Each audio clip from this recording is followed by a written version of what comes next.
किसी ने क्या खूब कहा है कि कामयाब लोग वही होते हैं जो मुश्किल हालात में भी कामयाबी के रास्ते निकालते हैं, जो परेशान होने के बजाय मेहनत से हालात को बदलने का जज्बा रखते हैं। वही लोग अपनी मेहनत का फल भी खाते हैं। रिटेलर पाकिस्तानी आज आपको बूरे वाला पंजाब में एक ऐसे ही मेहनती, जिद्दत पसंद और रिस्क लेने वाले कामयाब रिटेलर से मिला रहा है। मकसूद अहमद चौधरी बूरेवाला के रिटेल की पहचान है। नौजवानी में छोटी सी दुकान से अपनी रिटेल सफ़र का आगाज़ करने वाले मकसूद अहमद आज 2 शानदार रिटेल स्टोर के मालिक हैं। अल हबीब सुपर स्टोर और अल हबीब सुपर माल बूरेवाला में कस्टमर्स को बेहतरीन सहूलत दे रहे हैं। मेहनत, दयानतदारी और खुलूस नीयत से अपने रिटेल स्टोर को कामयाबी तक पहुंचाने वाले मकसूद अहमद की कहानी हमें बहुत कुछ सिखा सकती है। चलें आपको आज बूरेवाला में अल हबीब सुपर माल के मालिक चौधरी मकसूद अहमद से मिलाते हैं।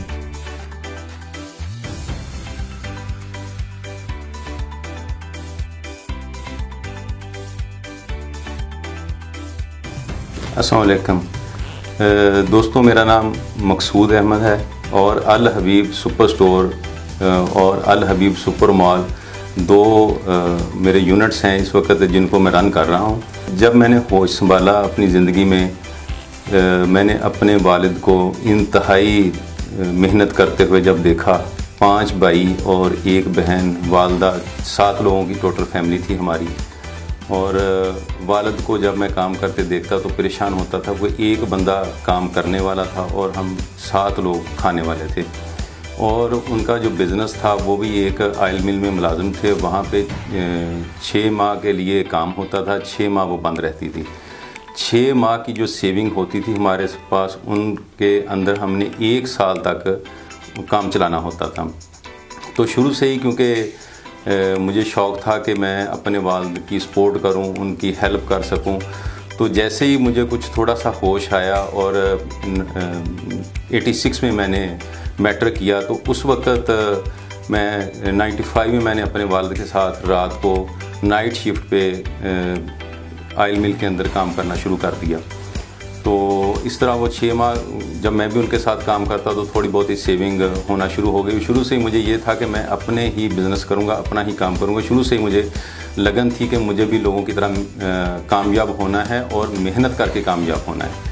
तो इसी लगन में मैं पढ़ता भी रहा और साथ में अपने वालिद के साथ काम भी करता रहा, उनका भी हाथ बटाता रहा। और फिर अल्हम्दुलिल्लाह 5-4 साल की मेहनत के बाद मैं इस काबिल हो गया कि मेरे वालिद ने जो मैंने 5-6 साल मेहनत उनके साथ की थी, उन्होंने वो सेविंग तकरीबन 25,000 मुझे दिए काम के लिए। तो उस वक्त भी जॉब्स की अपॉर्चुनिटी थी कि मैं कहीं जॉब्स कर लेता, कोई गवर्नमेंट की सर्विस कर लेता, लेकिन मुनासिब नहीं लगा क्योंकि मैंने हमेशा देखा है उन्हीं लोगों ने तरक्की की है जिन लोगों ने मेहनत की है। वो 91 में फिर मैंने वालिद साहब के पास 25,000 रुपये थे, वो जो सेविंग थी वो उन्होंने मुझे दी। तो उससे मैंने अपना काम जो है वो स्टार्ट किया। एक छोटे से बिल्कुल शॉप बनाई थी, बिल्कुल ही जैसे आप जस्ट लाइक एक खोखा भी कह सकते हैं। तो लेकिन उसमें स्ट्रगल, मेहनत और फिर शॉप बनाने के बाद भी मुसलसल मैं 2 साल तक नाइट शिफ्ट में एक आयल मिल के अंदर मैं काम करता रहा हूँ। वो भी मैं पैसे ला के फिर स्टोर के अंदर ही डाल देता था। और तरीक़ाकार ये था क्योंकि मेरे पास पैसे बहुत कम थे काम करने के लिए, और मैं डेली बेसिस पे साइकिल था मेरे पास, क्योंकि मैं डेली बेसिस पे जो मेरी सेल होती थी वो मैं जाके सामान वहाँ से शहर से परचेज़ करके ले आता, ला के सेल करता। और ये भी होता था कि बाज़ औक़ात दिन में 3-3, 4-4 मरतबा मुझे शहर के चक्कर लगाने पड़ते, क्योंकि चीज़ें, पैसे नहीं थे, चीज़ें बहुत कम थी मेरे पास। वो सेल हो जाती, फिर दोबारा चला जाता, फिर ला के सेल कर देता, फिर चला जाता। मुसलसल मुझे कोई 5-5 चक्कर भी मुझे बाज़ार के लगाने पड़ते, तो मैं कभी उससे भी परेशान नहीं हुआ। और उसमें एक यही हमारी कामयाबी की शायद वजह भी यही थी कि मैं हमेशा लोगों के साथ फेयर रहा, कभी किसी को गलत चीज़ देने की कोशिश नहीं की, अपनी ज़िंदगी में झूठ को कभी शामिल नहीं किया। और शायद यही वजह है कि आज अल्हम्दुलिल्लाह हम इस मुकाम पे खड़े। 91 में हालांकि मेरे पास पैसे तो बहुत कम थे, शायद वो इतने नहीं थे कि मैं टैक्स दे सकूं, लेकिन 91 से ही मेरा एनटीएन बना हुआ है, तब से ही मैं टैक्स की दुनिया में हूँ, तब से ही हम अपना टैक्स पे कर रहे हैं। और अल्हम्दुलिल्लाह हम इतने रेगुलर हैं कि मेरी ज़िंदगी में मुझे नहीं याद कि मैंने आज तक हमारा कोई अभी भी लेन देन हो रहा है, कोई चेक कभी डिसऑनर हुआ हो, और या हमारी कमिटमेंट में कभी फ़र्क आया हो, या जितने बिजली के बिल हम पे करते हैं, जो गवर्नमेंट के टैक्सेस हैं, वो कभी हमने फ़ाइन के साथ पे नहीं किया। अगर बिजली का बिल भी है तो वो भी एग्जांपल है कि 91 से लेके आज तक वो शायद एग्जांपल ना दे सकें कि हमने कोई कभी बिजली का बिल फ़ाइन के साथ पे किया हो। वो असल में ना लोग एक टिपिकल तरीके से बिज़नेस करते हैं कि लोगों का शायद अल्लाह पे ईमान बहुत कमज़ोर है। वो समझते हैं कि जहाँ पे उनके वालिदैन बैठे काम कर रहे हैं वो भी वहीं पे करेंगे तो शायद कामयाब होंगे। लेकिन मैं समझता हूँ कि जैसे हमने हुज़ूर पाक की ज़िंदगी को देखा, हुज़ूर पाक के सहाबा की ज़िंदगी को देखा, उन्होंने बिज़नेस भी किया, तिजारत भी की, दुनिया के सारे मामलात में उन्होंने हिस्सा लिया। हम तो उनसे रहनुमाई हासिल करते हैं, और हमेशा उन्होंने कभी भी ऐसा नहीं सोचा कि यहाँ मैं नहीं हूँगा तो काम नहीं होगा, या यहाँ पे बैठूँगा तो ज़्यादा काम होगा। मुझे जहाँ भी अच्छा मौका मिला, क्योंकि मेरे पास रेंटेड जगह थी, 4-5 साल एक छोटा सा देहात था, वहाँ पे मैंने काम किया। फिर उसके बाद शहर चला गया, वहाँ पे भी 4-5 पॉइंट मैंने सेल किए, चेंज किए हैं उसके, कि जहाँ पे मुझे कोई अच्छी अपॉर्चुनिटी नज़र आती थी, पिछला पॉइंट मैं छोड़ देता था, नेक्स्ट पॉइंट पे मैं चला जाता था, वहाँ पे जाके मेहनत करता था, अल्लाह ताला मज़ीद उसको बेहतर कर देता था। और हमें भी इसी तरह ही आगे चलना चाहिए कि जहाँ पे हमें तरक्की के मौके नज़र आएँ तो हमें उसके लिए ज़रूर मेहनत और कोशिश करनी चाहिए। तो हमें तो यही है कि मैंने तो हमेशा यही सोचा है कि मेरे इख्तियार में सिर्फ यही है कि मैं अपनी ड्यूटी को बिल्कुल परफेक्ट तरीके से करूं। बेशक मैं ऑनर भी हूं तो मैं अपनी ड्यूटी पूरी करता हूं, 17-18 घंटे मुसलसल मैं काम करता हूं डेली बेसिस पे। जी, उसमें एक आज से कुछ 3 साल पहले वो हमारा एक शहर के अंदर ब्रांच है अल हबीब स्टोर के नाम से, हमारे एक साथ में स्टोर बना अल रहीम स्टोर। तो मैं तो उस वक्त परेशान नहीं था, लेकिन लोग सारे आके मुझे यही कह रहे थे कि भाई अब आपके साथ स्टोर बन गया है तो अब ये हो जाएगा, काम ख़त्म हो जाएगा। लेकिन मुझे अल्लाह पे इतना तवक्कल और भरोसा था, क्योंकि मैं तो सारी ज़िंदगी मैंने यही कुछ देखा है कि अल्लाह ताला ने कभी भी जो मेहनत करने वाला बंदा है, अल्लाह उसका कभी भी नुकसान नहीं करता।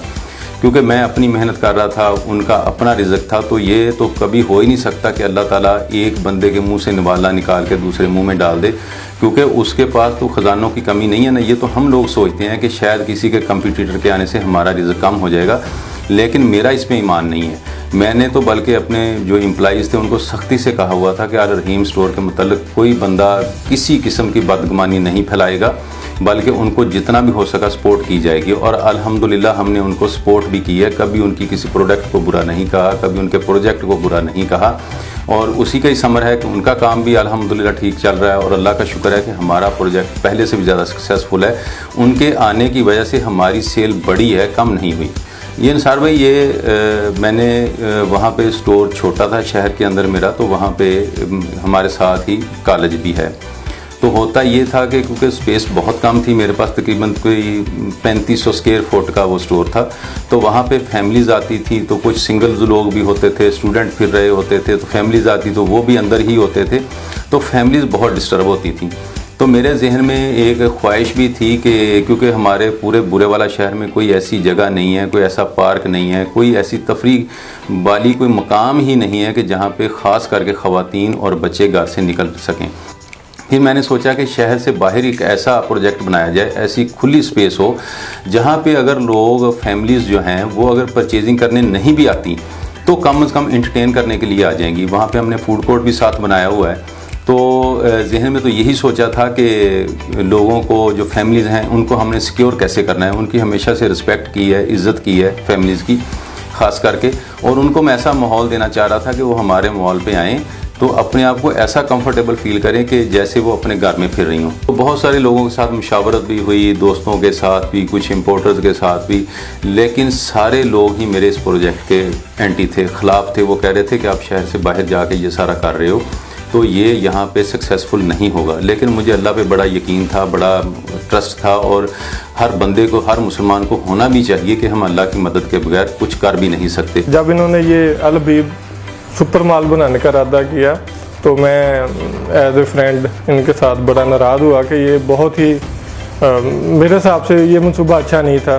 क्योंकि मैं इसमें बहुत ज़्यादा लॉस होने का खदशा था, लेकिन ये अपनी ज़िद पे अड़े रहे और मैं भी इनके साथ तकरीबन 1 साल वो बातचीत नहीं की इनके साथ ना कि यार ये लॉस उठा रहे हैं।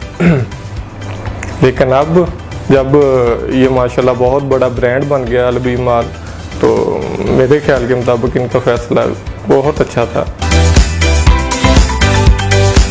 तो मैंने सोने से पहले अल्लाह को याद किया और दुआ की कि या अल्लाह अगर ये प्रोजेक्ट मेरे लिए सक्सेसफुल हो तो भी मेरी रहनुमाई हो, अगर नहीं है तो भी रहनुमाई हो। लेकिन मैं क्या देखता हूँ, ख्वाब में मैंने देखा फिर अपने स्टोर को बनते हुए, और मुझे जो स्टोर मेरा बन रहा था, कंस्ट्रक्शन हो रही थी, ये मैं सारा ख्वाब में देख रहा था कि स्टोर मेरा पहली मंजिल बनी हुई है, दूसरी मंजिल पे मुझे मेरा ठेकेदार जो था वो मुझे सारा दिखा रहा है, चेक करवा रहा है, मैं आया हूँ देखने के लिए। जब ये मैंने सारा कुछ ख्वाब में देखा तो फिर मैंने किसी की भी नहीं सुनी, किसी दोस्त की, किसी की नहीं मानी। फिर मैंने इसको बेहतर जाना कि ये मुझे करना ही चाहिए। शुरू में जब हमने ये स्टोर बनाया तो उस वक्त सिचुएशन ये थी कि क्योंकि यहाँ पे अवेयरनेस नहीं थी, हमारे लोगों के पास बिल्कुल ही अवेयरनेस नहीं थी कि सेल्फ़ स्टोर होता क्या है, उसके मकसद क्या हैं। वो मैंने शुरू किया तो शुरू में लोग ट्रॉलीज़ को हाथ ही लगाना पसंद नहीं करते थे, ट्रॉली के करीब भी नहीं जाते थे, डरते थे ऐसे कि पता नहीं ये क्या है, क्या कुछ हो गया, ये नया हो गया हमारे लिए। तो वो फिर हमने बच्चे उनके साथ, लोगों के साथ लगाए कि वो ट्रॉली पकड़ के लोगों के पीछे पीछे रहते, लोगों को मोटिवेट करते, उनको समझाते, पूरा एक उनको तरीक़ाकार बताया कि चीज़ें हमने आपके हाथों में दे दी हैं। पहले आपको दुकानदार चीज़ जो था शापर में लपेट के दे देता था, आपको पता ही नहीं होता था कि उसमें है क्या, गारज में जाके देखते थे तो चीज़ कुछ और निकलती थी। तो इसमें हुआ ये, लोगों को सबसे बड़ा बेनिफिट ये हुआ कि हमने एक ही फ्लोर में लोगों को सारी चीज़ें प्रोवाइड की। भाई ये मुझे प्लांटेशन का बहुत ज़्यादा शौक़ है। ये मैंने जो मेरे स्टोर के फ्रंट पे नहर है काफ़ी बड़ी, तो उस तकरीबन 1 किलोमीटर के एरिए में दोनों तरफ उसके बड़े अच्छे प्लांटेशन मैंने करवाई हुई है। उसमें फूलों वाले भी हैं, दूसरे साए वाले दरख्त भी हैं, और जितना भी मेरा ये मॉल है इसके दाएं बाएं आप जितना भी देखेंगे आपको प्लांट ही प्लांट नज़र आएंगे। ये घर के अंदर भी मैंने सब्जियां भी लगाई हुई हैं और हर किस्म के फ्रूट वाले पौधे भी लगे हुए हैं। जी बिल्कुल, वो जब तक माहौल खूबसूरत नहीं होगा ना, हम ये सब जितने भी लोग हैं सबकी रिस्पॉन्सिबिलिटी बनती है जो पाकिस्तानी हैं, उन सबको चाहिए कि प्लांटेशन के मामले में वो बहुत ज़्यादा अपना ख्याल रखें, और एक एक बंदा भी अगर एक एक प्लांट भी लगाए और उसको बाकायदा उसकी परवरिश करे बच्चों की तरह, फिर ये माहौल भी एक्सीलेंट हो जाएगा हमारा, और जो जितना हमारा एनवायरनमेंट भी बहुत खूबसूरत हो जाएगा।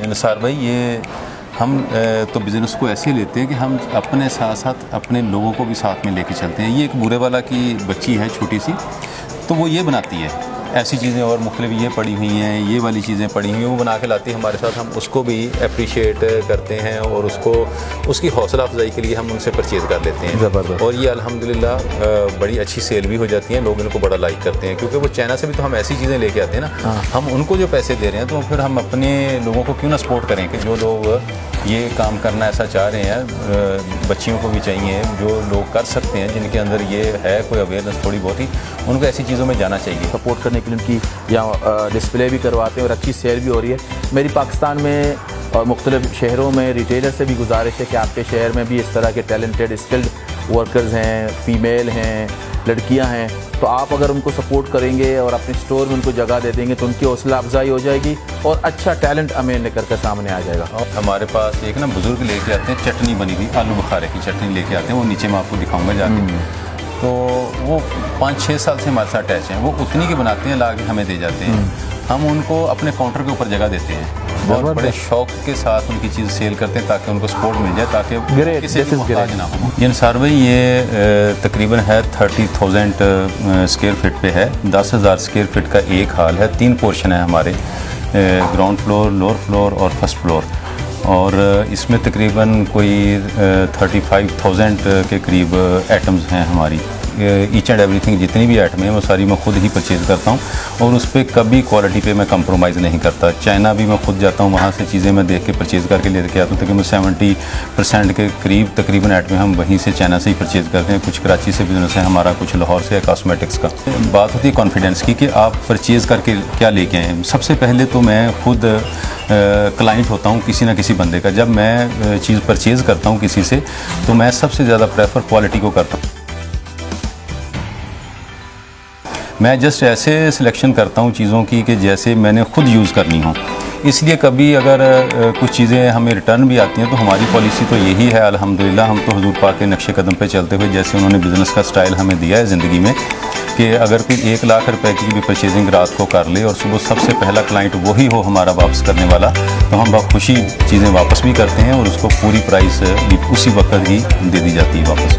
आपको ना किसी भी काम के लिए शौक़ का होना बहुत ज़रूरी है। मैं सिर्फ जस्ट इसको कमाई का ज़रिया नहीं बनाया, आवाम की खिदमत का ज़रिया भी बनाया और लोगों को मोटिवेट किया है, लोगों को अवेयरनेस दी है।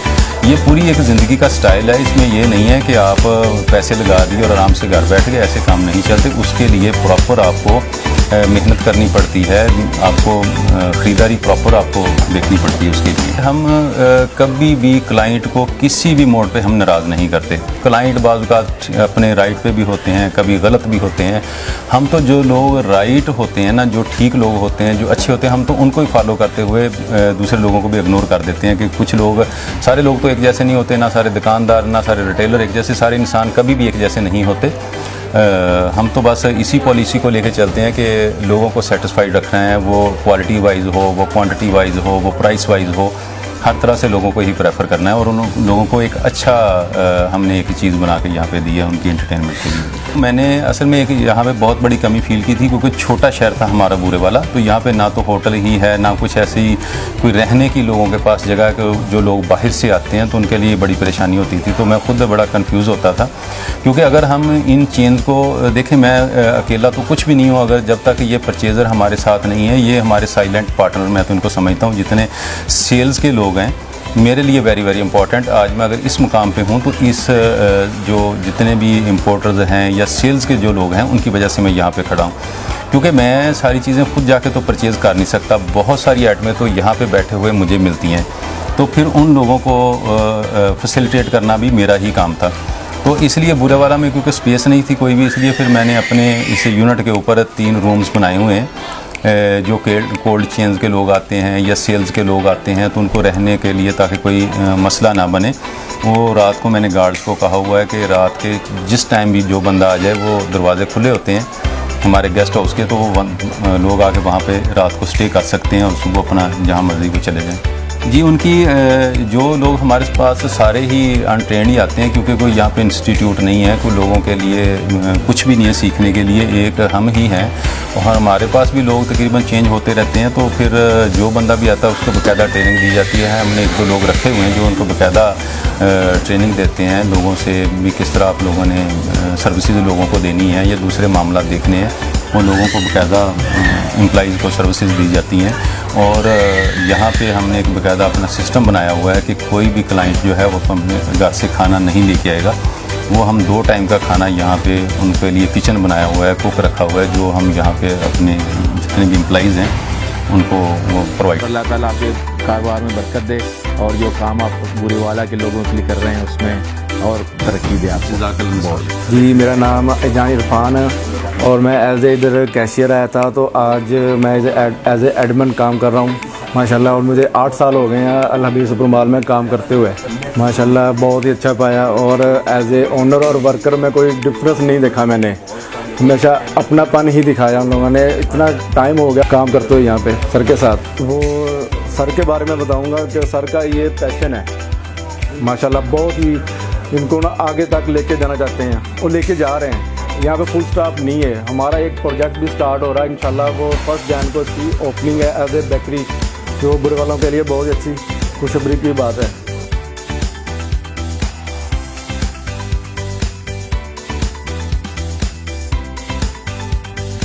ये एक नया ट्रेंड इस मॉल ने सेट किया है हमारे इधर बुरे वाला में। अच्छा, माशाल्लाह क्वालिटी भी बहुत अच्छी होती है और यहाँ पे जो लोग हैं वो भी बहुत अच्छे हैं, बड़े कोऑपरेटिव हैं। अच्छा और चीज़ों का मेयार बड़ा ज़बरदस्त है यहाँ पे। अच्छा। और सारी ही तकरीबन चीज़ें यहाँ से एट अ टाइम मिल जाती हैं। यहाँ पे सबसे अच्छी बात तो सबसे अच्छी जो वर्कर्स हैं बहुत डेडिकेटेड हैं और बड़े जो है वो अच्छी तरह से गाइड करते हैं, चीज़ें भी क्वालिटी भी बहुत अच्छी है।